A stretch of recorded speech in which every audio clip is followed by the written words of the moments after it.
Hi, I'm in a 2016 Nissan Rogue, and today I'm going to show you how to reset your maintenance oil life. So say you just got an oil change and you want it fresh for your readings. We're going to start the vehicle, and then we'll wait a few moments for everything to load. And in the meantime, we're going to be using these to toggle between right and left basically, and then up or down. So we'll start by using this to just keep scrolling.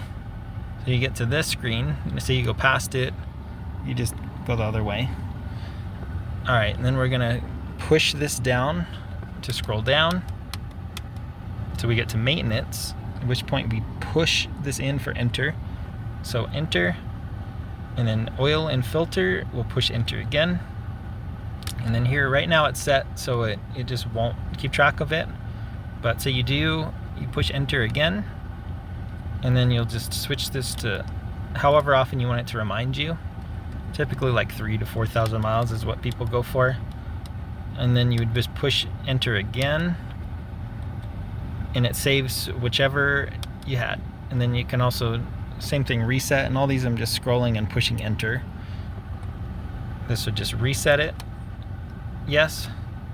So I'll put in some mileage just to demonstrate with, say, 3,000 miles. So keep scrolling up. Well, that's fine. We'll do that. And then this reset, because right now it thinks we need an oil change. So just push and enter. Reset. Yes. Yep, and that's right. So now it would just count up as we drive miles. So I'll switch this back to not keeping track, since we do window stickers and stuff like that. So I hope this video was helpful, and I hope you have a wonderful day.